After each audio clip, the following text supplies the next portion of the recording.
সুপ্রিয় দর্শক, আপনাদের সকলকে আমন্ত্রণ জানাচ্ছি নাবা ক্রপ কেয়ার নিবেদিত দীপ্ত কৃষি জিজ্ঞাসা পাওয়ার্ড বাই কাজী ফার্মসের আজকের এই আয়োজনটিতে।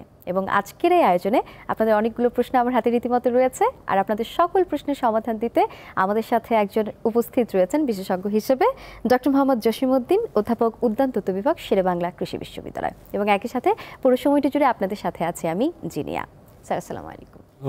কেমন আছেন স্যার? আপনি? আছি আলহামদুলিল্লাহ। কেমন আছেন? আমিও বেশ ভালো আছি এবং আপনাকে দেখে খুবই ভালো লাগছে। স্যার, রীতিমতো বরাবরের মতোই আসলে অনেকগুলো প্রশ্ন আমার হাতে এসে জমা পড়েছে, তাই আমি একে একে প্রশ্নগুলোতে চলে যাচ্ছি। প্রথম প্রশ্নটি এসেছে ধামরাই থেকে। আপনার কাছে জানতে চেয়েছেন আব্দুল করিম। তিনি বলেছেন তার 1 বিঘা জমিতে ঢেঁড়স লাগিয়েছেন তিনি, এবং গাছগুলোর বৃদ্ধিও ভালোর কথাই তিনি জানাচ্ছেন। তবে এখানে একটা কিন্তু আছে। তিনি বলেছেন কয়েকটি গাছের পাতা হলুদ হয়ে যাচ্ছে। এখন সেই হলুদ হওয়ার ক্ষেত্রে তিনি সমাধানটি চেয়েছেন আপনার কাছে। ধন্যবাদ। আসলে ঢেঁড়স গাছের কিন্তু একটা বড় সমস্যা, ঢেঁড়সের কিন্তু সবচেয়ে বড় বিপদ হচ্ছে এই যে হলুদ হয়ে যাওয়া। যদি পাতাগুলো যদি শিরাগুলো যদি স্পষ্ট হয়ে হলুদ হয়ে যায়, তাহলে কিন্তু বুঝতে হবে যে এখানে ভাইরালের ইনফেকশন হতে যাচ্ছে। এখন ভাইরাস যদি ইনফেকশন হওয়ার শুরুতে যদি সে ব্যবস্থা না নেয়, তাহলে কিন্তু তার জন্য বিপজ্জনক। তার পুরো মাটি কিন্তু আক্রান্ত হয়ে যাবে। তাই আমি তাকে পরামর্শ, যদি দেখা যায় যে পাতাগুলা হলুদ হচ্ছে কিন্তু তার শিরাগুলা, যে পাতার যে শিরাগুলোও একদম স্পষ্ট হয়ে যাচ্ছে, তখন বুঝতে হবে এটা ভাইরাসের আক্রমণ হচ্ছে। আর যদি মনে হয় যে না, তার পাতা কিছু হলুদ হচ্ছে, নর্মালি হলুদ, কিন্তু তখন তো বুঝতে হবে যে তার মনে হয় যে আমাদের যে সার দেয়া, সুষম সারের অভাবে, অনেক সময় ইউরিয়া ফার্টিলাইজারের অভাবে অনেক সময় পাতা কিছুটা হলুদ হয়। তাই তাকে আমি পরামর্শ দিই যে ভাইরাসের আক্রমণ শুরুতেই তাকে দমন করতে হবে, এবং ওই গাছটাকে উঠে ফেলে এবং পুড়ে ফেলতে হবে, যাতে এটা থেকে আর যেন নতুন গাছে আক্রান্ত না হয়। যেহেতু তার একটা পাতা বা কয়েকটা গাছ হয়ে গেছে, তাকে ওই গাছগুলোকে তুলে ফেলতে হবে, তুলে ফেলে তাকে পুড়ে ফেলতে হবে। আর যদি দেখা যাচ্ছে যে তার গাছ অনেকগুলা গাছই আক্রান্ত হয়ে যাচ্ছে, তখন তাকে ওই একটা কীটনাশক তার এলাকায় যেটা অ্যাভেলেবেল পাওয়া যায়, ওই রকম একটা কীটনাশক স্প্রে করতে হবে, যাতে ওই ভাইরাসের বাহক হিসেবে যে মাছি পোকা বা জেসিড পোকা, ওই পোকাগুলো যেন আক্রান্ত করতে না পারে। তাকে কিন্তু ওইটা খেয়াল করতে। আর এটা যদি আমরা জৈবিকভাবে তার যদি কম আক্রান্ত হয়ে থাকে, তাহলে তাকে যদি সে কিছু ক্রপস আছে, যদি সে তার ঢেঁড়স ক্ষেতের চারপাশ দিয়ে যদি বেগুনের, যেটা ব্রিঞ্জাল আমরা বলি, বেগুনের গাছ লাগিয়ে দেয়, তাহলে কি হবে, ওই যে মাছি পোকাটা ওই ঢেঁড়সে আক্রমণ না করে বেগুন গাছে আক্রমণ করে। তখন তার কিন্তু দেখা যাচ্ছে আমার যেহেতু মেইন ফসল হচ্ছে ঢেঁড়স, তার ঢেঁড়স গাছের ক্ষতিটা কম হবে। আচ্ছা, চমৎকার। আশা করছি উনি তার সমাধান পেয়ে গেছেন। দর্শক, আমরা পরের প্রশ্নতে চলে যাচ্ছি। পরের প্রশ্নটি ফরিদপুর থেকে করেছেন। এখানে বলা হচ্ছে যে বলাই চন্দ্র তার 1 বিঘা জমিতে গ্রীষ্মকালীন পেঁয়াজের চাষ করতে চান।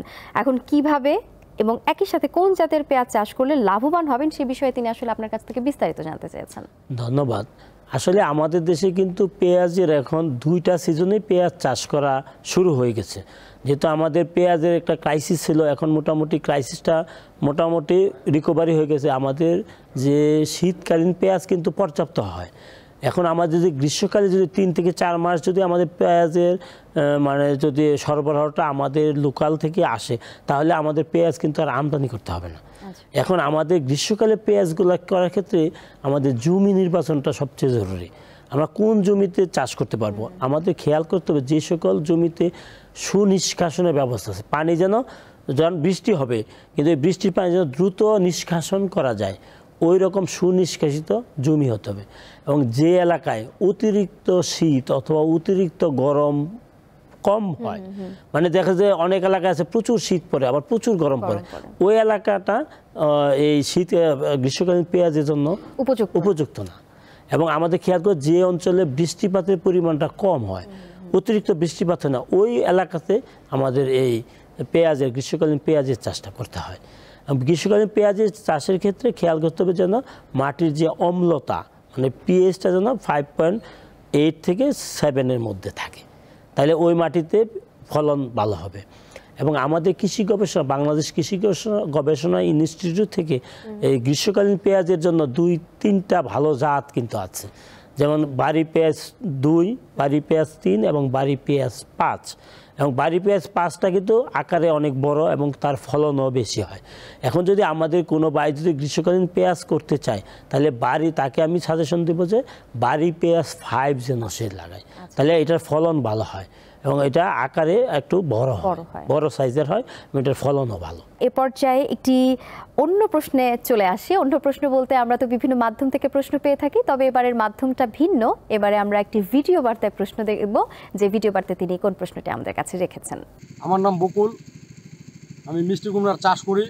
আমার মিষ্টি কুমড়ার সমস্যা, পাট গাছ ঢলে পড়ে পাট হলুদ হয়ে যায়, কুশিতে অনেক সমস্যা দেখা দেয়। আর এই মিষ্টি কুমড়া চাষ আমি না, আরও অনেকে আমাদের এখানে করছে।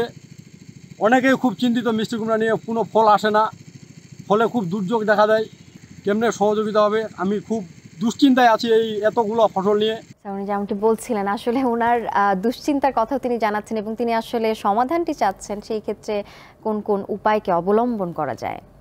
ধন্যবাদ। আসলে যে উনি মিষ্টি কুমড়ার যে চাষ করতেছেন, মিষ্টি কুমড়া চাষের ক্ষেত্রে কিন্তু মিষ্টি কুমড়া যে কুমড়া জাতীয় ফসল, যে এটা যে ফল মানে আসার কথা, তার কিন্তু এখন গাছ কিন্তু ছোট ছোট আছে, ফলন হবে, সামনে আসবে। কিন্তু আমাদের এই মিষ্টি কুমড়ার ক্ষেত্রে যখন আমরা চেষ্টা করব, প্রথমে যেহেতু এইখানে কিন্তু অনেক সময় মাছি পোকার আক্রমণ হয়, মাছি পোকার আক্রমণ হওয়ার ফল যখন ছোটো থাকা অবস্থায় কুচি ফলে কিন্তু ফলগুলো নষ্ট করে ফেলে। তাই আমি এখন যেহেতু তার এখনও মানে ফল আসা শুরু হয় নাই, ফুল আসে নাই, তাই তাকে আমি একটা তার বাগানে ফলের যেহেতু মিষ্টি কুমড়ার যে জমিতে যেন সে ফেরোমন ট্র্যাপ ইউজ করে। আর এই যে তার যে ফল আসতেছে না বলছে, এইটাতে তার অরিড হওয়ার কিছু নেই। যখনই সেই ফল গাছটাকে যে জমিগুলোতে যখন সেই পর্যাপ্ত পরিমাণে যে আমাদের সুষম সার দেওয়ার কথা, যে সার আমাদের মিষ্টি কুমড়ার ক্ষেত্রে 3 কিস্তিতে সার দিতে হয়। যে বর্ষা শুরুতেই একবার দিতে হয়, বর্ষা শেষ হওয়ার সাথে, এবং যখন ফুল আসে তখন একবার দিতে হয়। এভাবে যদি সে 3 কিস্তিতে যে আমাদের সুষম সার দেওয়ার কথা এবং পর্যাপ্ত পরিমাণে সে যদি জৈব সার ইউজ করে, জমিতে কিন্তু আমাদের আমাদের যে মাটি আছে, এই মাটিতে যে জৈব পদার্থ থাকার কথা, এটা আমাদের কিন্তু অনেক কম। তাই সে যদি জৈব সার ইউজ করে, জৈব সার হিসাবে এখন আমাদের দেশে কিন্তু গৃহপালিত যে গরুর সংখ্যা কিন্তু অনেক কমে গেছে। তাই আমাদের গোবরের পরিবর্তে যদি আমরা জৈব সার, এখন বাজারে কিন্তু অনেক ভালো ভালো কোম্পানির জৈব সার পাওয়া যাচ্ছে, যেমন নাবাক কোম্পানির কিন্তু ভালো ভালো জৈব সার আছে। যদি সেই জৈব সারটা যদি সে ইউজ করে, তাইলে কিন্তু দেখা যায় তার গ্রোথ অনেক ভালো হবে, ফুল আসবে এবং তার সাথে সাথে তার ফলও চলে আসবে। এই পর্যায়ে আমার হাতে যে প্রশ্নগুলো রয়েছে, সবগুলো প্রশ্নর এসেছে মেসেঞ্জারের মধ্য দিয়ে, অর্থাৎ সামাজিক যোগাযোগ মাধ্যম ফেসবুক মেসেঞ্জারের মধ্য দিয়ে আপনারা প্রশ্ন করেছেন। চাইলে কিন্তু আপনারা কমেন্টে প্রশ্ন জানাতে পারেন, তবে এবার মেসেঞ্জারে আমরা প্রশ্নগুলো নিব। প্রথম প্রশ্নে চলে যাচ্ছি মেসেঞ্জারের মধ্য দিয়ে। তিনি জয়পুরহাট থেকে প্রশ্নটি করেছেন সুমন। তিনি বলেছেন 1 বিঘা জমিতে কচুর চাষ করেছেন তিনি, কিন্তু পাতায় বাদামি রঙের দাগ দেখা যাচ্ছে এবং কিনারাগুলোর কথা বলেছেন যে কিনারাগুলো পুড়ে যাচ্ছে, বিশেষ করে পুড়ে যাচ্ছে, আমি যদি ভুল না করি। সেই ক্ষেত্রে উনি সমাধানটি চাইছে আপনার কাছ থেকে। ধন্যবাদ। আসলে আমাদের দেশে কিন্তু জয়পুরহাট কিন্তু লুতিরাজ বলা হয়, মানে এই জয়পুরহাটের লুতি কিন্তু সারা বাংলাদেশে মোটামুটি চলে। হ্যাঁ, লুতিরাজ বলা হয় ওইটার জয়পুরহাটকে। তাই জয়পুরহাটে কিন্তু কচুর চাষ বেশি হয়। এখন আমার ভাই যেহেতু প্রশ্ন করছে, কচু গাছে কিন্তু রোগ জীবাণুটা অনেকটা কম হয়, কিন্তু তার যে পাতাগুলো হলুদ হয়ে যাচ্ছে এবং কিনারা পুড়ে যাচ্ছে, এটাকে ব্লাইট বলা হয়। এটা একটা ছত্রাকজনিত সমস্যা, যে ব্লাইটের কারণে তার কিনারাগুলো পুড়ে যাচ্ছে।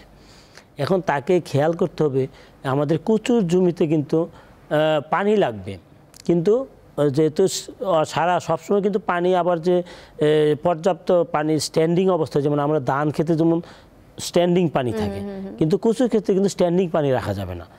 মানে পানি যেন সবসময় যেন পানি ভর্তি না থাকে জমিতে, এইখানে জু অবস্থা রাখতে হবে, কিন্তু পানি মানে স্ট্যান্ডিং অবস্থায় থাকতে পারবে না, খুব বেশিও দেওয়া যাবে না, আবার কম, এটা মানে জু অবস্থায় থাকতে হবে, যাতে তাদের জন্য লতিটা ভালো হয়। এখন আর জমিটা সবসময় আগাছা মুক্ত রাখতে হবে, কারণ আমাদের এইটা কিন্তু ফাঙ্গালের কারণে, যে ছত্রাকজনিত সমস্যার কারণে তার এই পাতাগুলা হলুদ হয়ে যাচ্ছে এবং পাতাগুলো কিনারায় পুড়ে যাচ্ছে, যেটা আমরা ব্লাইট বলে থাকি।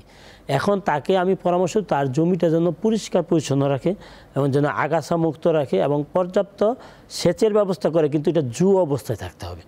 তাহলে তার কিন্তু এই হলুদের সমস্যাটা কম হবে। আর যদি তার অতিরিক্ত যদি হয়ে থাকে তাকে অবশ্যই একটা ছত্রাকনাশক ব্যবহার করতে হবে। যদি ছত্রাকনাশক, যেহেতু কুচুর পাতা কিন্তু পিচ্ছিল হয়, কারণ স্প্রে করলে কী হবে, পানি স্প্রে করার পর সাথে সেটা পড়ে যাবে, কিন্তু এই জন্য ছত্রাকনাশকের সাথে যদি সে সাবান পানি একটু মিক্স করে স্প্রে করে তাহলে তার জন্য ভালো হবে। দর্শক, আমরা পরবর্তী প্রশ্নে যাব। এই প্রশ্নটি সোনারগাঁ থেকে এসেছে। সোনারগাঁ থেকে মেহেদি জানতে চেয়েছেন, গত বছর তার লিচু গাছের অনেক লিচু ফেটে গিয়েছিল এবং এই বছর যেন লিচুগুলো বিশেষ করে ফেটে না যায়, সেই ক্ষেত্রে তিনি আপনার কাছ থেকে পদক্ষেপ জানতে চেয়েছেন। এখন তিনি কি করতে পারেন আসলে? ধন্যবাদ। আসলে লিচু যে ফেটে যাওয়াটা, এটা অনেক সময় যে আমাদের আগাম যে লিচুটা হয়, সোনারগাঁতে কিন্তু আগাম লিচু চলে আসে, অন্যান্য যেমন দিনাজপুর বা অন্যান্য এলাকার তুলনায় আগাম লিচুটা হয় সোনারগাঁতে। এই আগাম লিচুর ক্ষেত্রে অনেক সময় ফেটে যাওয়ার সমস্যাটা তৈরি হয়।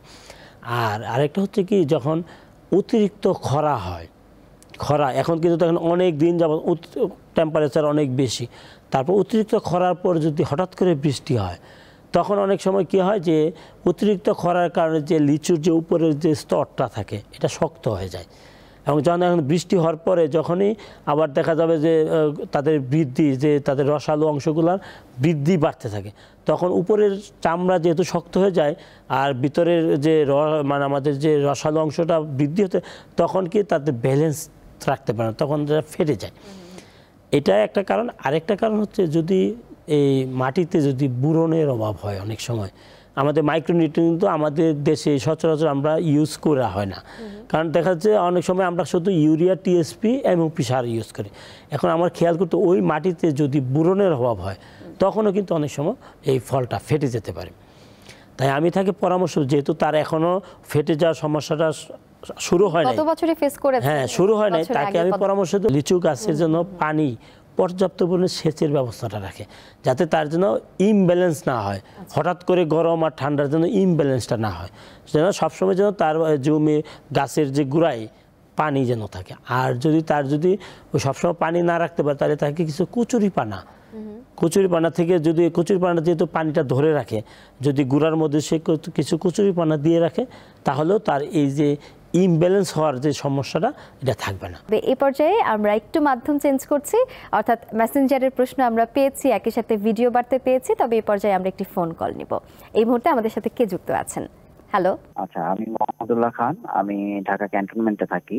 তো আমার প্রশ্নটা হচ্ছে, আমি আমার নর্মালি তো আসলে আমার ফ্ল্যাট বাসা, তো আমি বেলকনিতে গাছ লাগাই বা লাগানোর চেষ্টা করি। হ্যাঁ, তো আমার বেলকনিতে আমি বেশ বড়সড় একটা টবেই একটা ডালিম গাছ লাগিয়েছি।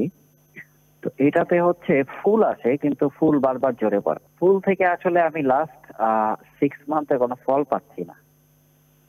তো এটার যদি কোনো সলিউশন থাকে, বা কি করলে আসলে ফুল থেকে আমি ফলটা পেতে পারি, মানে ডালিম গাছ থেকে আমি ফল পেতে পারি। আচ্ছা, অসংখ্য ধন্যবাদ ভাই আপনাকে, সাথেই থাকুন। স্যার, যেমনটি বলছিলেন যে ফুল ঝরে যাচ্ছে, তিনি ফল পাচ্ছেন না, এখন করণীয়টা? ধন্যবাদ। আসলে যে ভাই যে ডালিম গাছের কথা বললো, যে ডালিম গাছের যখন প্রথম যে তার যেহেতু অনেকগুলো ফুল আসছে, ডালিম গাছে কিন্তু স্ত্রী ফুল পুরুষ ফুল দুইটা আলাদা আলাদা আসে। এখন যদি তাকে আমি একটা পরামর্শ দেব যে ডালিম গাছের যে প্রথম যে গাছগুলো অনেক তার জোপালো হয়ে গেছে, সেই জন্য একটা প্রুনিং করে দেয়, হার্ড প্রুনিং করে দেয়, কারণ যেই ফুলগুলা, যেহেতু ফুলগুলা তার মেল ফ্লাওয়ার হয়ে গেছে, এখান থেকে কিন্তু আর ফল আসবে না। তাকে যদি সে একদম সুন্দর করে হার্ড প্রুনিং করে দেয়, সবগুলা ডালা কেটে দেয়, তাহলে আবার নতুন করে যে ডালা আসবে, ওইখানে মেল ফ্লাওয়ার ফিমেল ফ্লাওয়ার দুইটাই আসবে তখন, এবং পরবর্তীতে তার কিন্তু এই যে ফল আসবে। এবং এই যে তাকে যেহেতু হার্ড প্রুনিং করার পর অনেক ভয় পাওয়ার কিছু নাই যে আমি সব গাছ কেটে ফেলছি, কিন্তু ফলের কিন্তু এটা একটা উত্তম পরিচর্যা যে তার মানে প্রুনিং করে দেয়া, কারণ যেহেতু আমার এই ডালাতে ফল হচ্ছে না, তাতে নতুন ডালা হবে, নতুন ডালাতে ফুল আসবে এবং ফল হবে। এবং এই যখন প্রুনিং করার পর তাকে, যেহেতু তার ছাদে টবে একটা গাছ, তাহলে আমি তাকে পরামর্শ দেব যেন আপনার মিউরেট অফ পটাশ, যেটা আমরা লাল সার বলি, মিউরেট অফ পটাশ, এবং যদি কিছু তার যেহেতু ফুলের এই সমস্যা, তাকে যে বুরন 1 গ্রাম বুরন, তারপর হচ্ছে টিএসপি এই ফার্টিলাইজার, কিন্তু ইউরিয়া যেন না দেয়, কারণ ইউরিয়া দিলে তার আবার গ্রোথ বেড়ে যাবে, তখন আর ফলের দিকে যাবে না। দর্শক, আমরা পরবর্তী প্রশ্নে চলে যাচ্ছি। পরবর্তী প্রশ্নটি গাজীপুর থেকে করেছেন। গাজীপুরের আমানুল্লাহ জানতে চেয়েছেন তার পেয়ারা বাগানের কিছু গাছে মিলিবাগের আক্রমণ দেখা যাচ্ছে, তিনি সমাধানটি চেয়েছেন আপনার কাছে। ধন্যবাদ। এই যে মিলিবাগের আক্রমণটা কিন্তু সারা বাংলাদেশেই ছড়িয়ে পড়েছে, এটা গত কয়েক বছর যাবত কিন্তু এর আক্রমণটা একটু বেশি।